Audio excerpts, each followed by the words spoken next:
So, this is a knife that I've been really excited about ever since I saw that it was coming. The Case Seahorse Whittler is a pattern that I think a lot of people really like. And I had one previously in stainless steel and Kentucky bluegrass bone, which is a Shepherd Hills Cutlery exclusive. Really cool bone, but it's in stainless, and I'm not really a huge fan of stainless. So I only ever carried it a couple of times, but that knife was always really well put together, and I always wanted one of these in carbon steel.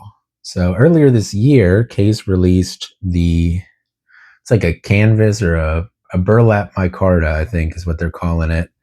A red burlap micarta carbon steel series, and the Seahorse Whittler was one of them, and a couple other knives, notably the Folding Hunter, of course, the Stockman, and probably a Trapper, were in that series.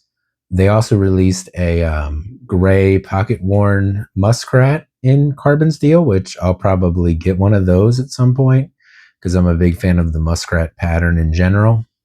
But then something else that I saw was that they were releasing a Seahorse Whittler in carbon steel with jig bone, which is something that I really wanted. So I saw that and I was like, okay, I'm not buying the micarta one then. I'm gonna wait for the jig bone one. And I had to wait like a month and a half, almost 2 months longer than I would have if I had just went with the micarta one to get the jig bone one. But I really wanted the jig bone because I really like jigged bone on my pocket knives. Um, my card is all right and everything, but I really think that jigged bone just looks correct on a traditional pocket knife like this. Um, but this is a Seahorse Whittler made by Case, WR Case and Son, in Bradford, PA. You can see right here the handles on it are the amber peach seed jig bone, and I gotta say they actually match pretty good, which is not necessarily what Case is the best at, matching their handles to each other. The jigging on this one looks really good. Case is really good at jigging, in my opinion. They do a really good job on the jigging on their bone handles. Fit and finish on this knife's pretty good overall. This is a split back spring whittler, but doesn't have that cool, like fancy wedged liner down to the end down here with the two small blades. It's just a liner that ends at the back springs, and the back springs aren't separated at any point. So not super fancy like some of the higher end whittlers like Great Eastern Cutlery or like the old Winchesters and stuff. But it is a double back spring whittler here. Um, but yeah, I mean, overall, fit and finish pretty good on it. There are a couple little things, but let's open it up here. So on a Seahorse Whittler, you get your main blade, which is a Wharncliffe blade, a fairly small Wharncliffe blade. 2 and 3/8, something like that, and then a cutting edge of like 2 inches, pretty much.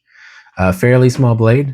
This is meant for whittling and stuff, so you don't really need a super long blade. These are also really good for of course, opening boxes or any kind of utility task like that. Really good shape. Feels good in your hand when you're using it, pretty much, especially if you're carving. Good feel in your hand and everything. So that's awesome. Action on the main blade here. It's pretty good. I did put some mineral oil in it because it was a little gritty, but that's all I've done to this knife so far. The action could be a little bit better, but I'm not super duper worried about it because it does spring back open, and it has way more than enough tension to keep the blade shut.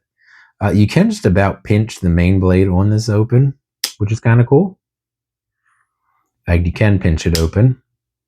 So that's neat. It does have some blade rub, which I'll show right here. The blades do rub the main blade a little bit. You can see there right under the nail neck, there's some rubbing, and I think there's some on this side too. Yeah, so on this particular knife, the blades rub a little bit. Not something I care about, but I'll point it out. I'm going to use the knife, so it's going to get covered in scratches anyway, so I don't really care. That's why I like carbon steel. Regular case shield on this. Of course, the case shields are glued in, so if I were to carry this for a really long time, that might eventually fall out. This being a Seahorse Whittler, it's got two little secondary blades. A coping blade, I believe they would call this. It's a very small sheep's foot blade. I have to say the grind on this blade isn't necessarily the best. It like comes up at the end a little bit, you can see. And the edge itself is pretty equal and everything, which is nice, but the grind on it, just say somebody angled it wrong while it was on the sharpening stone or something. The action on these little blades is pretty good too. The pen blade here grinds a little bit. Well, it's actually pretty equal as well, it seems. It's pretty close anyway. Not perfect blade grinds on these knives. That's pretty normal for case. Of course, it's going to be a rough grind. Again, every case knife I've ever gotten has had that rough edge on it. If you strop it, it gets so much better. And of course, if you actually run it on like a ceramic rod or something, it's perfect pretty much. One thing I will point out, fit and finish things, the pen blade here, I mean, these are thin blades, they do bend, but this pen blade has pretty significant blade play. So I may try to fix that. But there's no blade play on the coping blade or the main blade. So the blade I'm going to be using the most doesn't have any blade play, so I appreciate that. And overall, I just really think this is a really good looking knife. I do think there's some slight gapping. Is it here? I think it's on this end. So there's some very slight gapping, and I don't know if I'm going to be able to show it off, but there's some very slight gapping between the handle and the bolster here. My fingernail catches on it. But I mean, certainly not the end of the world or anything. Not a super noticeable gap. You have to really be paying attention to see it pretty much. But there is a little gap there. Just like pointing out any little things that I see. Also, while they were hafting it, it looks like maybe, they bumped it on the sanding belt or something for like a split second and, did something to the bolster there. Again, not something I really care about. Just little imperfections like that. Stuff I can deal with on a knife like this. That being said, these are retailing for just a little under $100 for this one. So for that kind of price point, I do expect the knife to be really well done. And thankfully, this one is, at least well done enough that I'm very happy with it. I was happy because I had some Smoky Mountain Knife Works rewards points, so I actually got this knife for $75, which is a much more under a much more easy to deal with price for a knife like this, I guess. It's kind of what I want to say. But yeah, I mean, overall, really happy with it. I believe I will be carrying this tomorrow, and I quite enjoy it. The only thing, like I said, I might try to do is try to fix the little bit of blade play on that pen blade. But of course, the roulette wheel you're playing with there is you might accidentally end up destroying the action on this coping blade, which is fine. So, when you do stuff like that, you do take certain risks. I might try to do it anyway because the main blade's good, which is like the main thing I care about.